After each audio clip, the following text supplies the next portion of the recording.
Olá, bem-vindos ao Mãe de Dois. Nesse vídeo aqui eu vou falar sobre o ano do diagnóstico do Diogo, que foi 2016.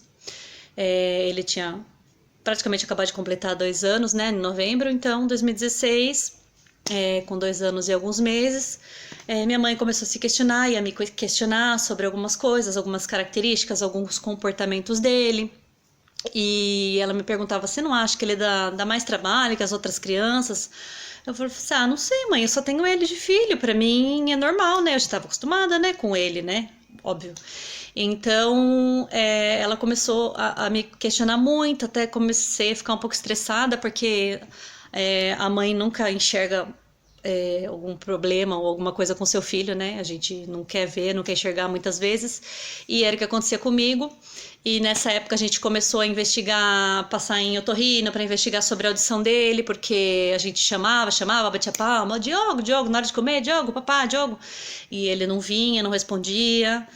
É, Já quando a gente ligava o desenho que ele gostava na época, que era a Casa do Mickey, ligava o desenho, ele saía correndo quando ele escutava a música do começo do desenho. Então a gente não entendia, assim, que parecia que a audição dele era seletiva. Tinha coisas que ele escutava, tinha coisas que ele não escutava. E isso fez com que a gente buscasse, então, passar pelo otorrino. O otorrino pediu exames para investigar a audição dele. Nessa época também a escola chamou, ele tinha mudado de escola, era até então o segundo ano dele na escola.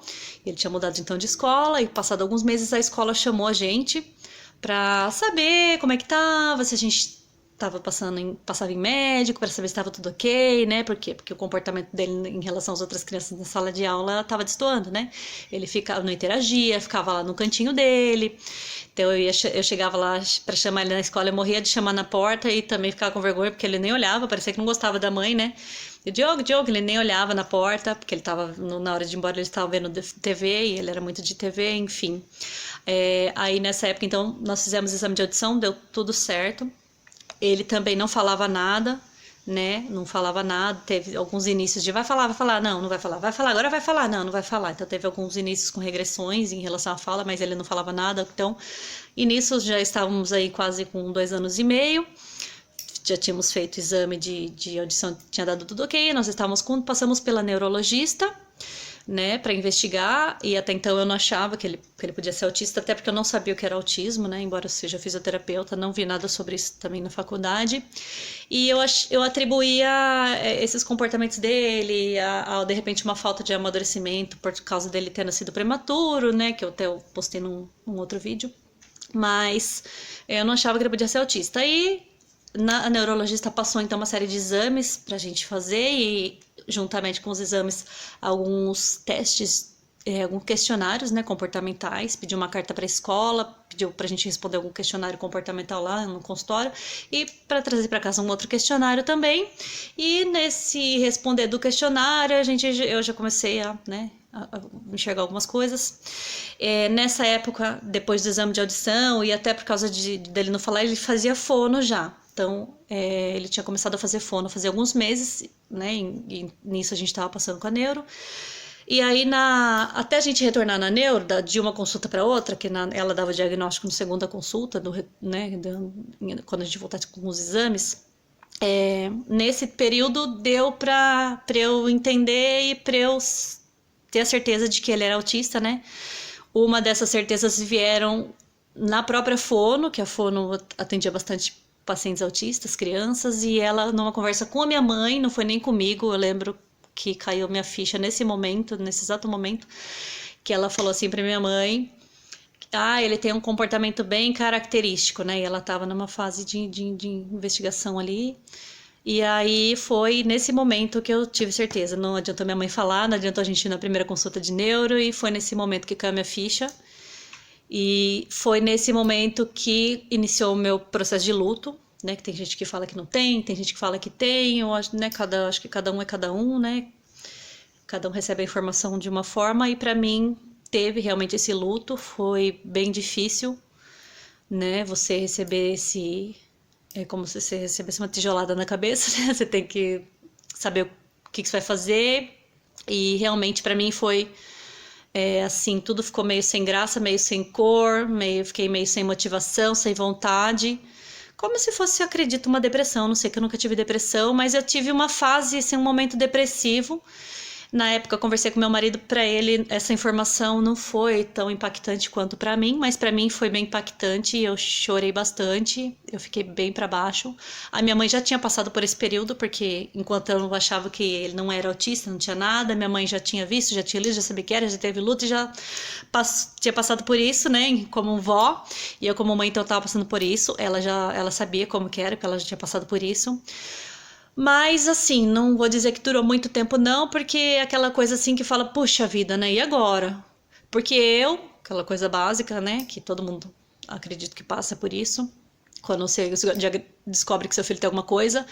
E o porquê assim, ao mesmo tempo que você fala, poxa vida, né? Mas ele é uma criança saudável, nunca fica doente, podia tantas doenças que são piores, que são, né? Que ele podia ter tanta coisa, mas é o autismo, né?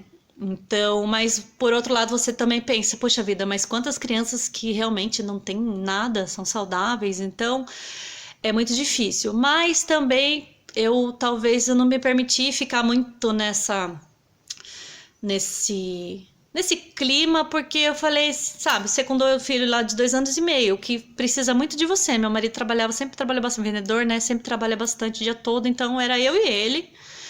Desde os 1,9 kg dele, era eu e ele. Minha mãe me ajudou muito, claro. Minha mãe, sem palavras, né? Sempre me ajuda muito.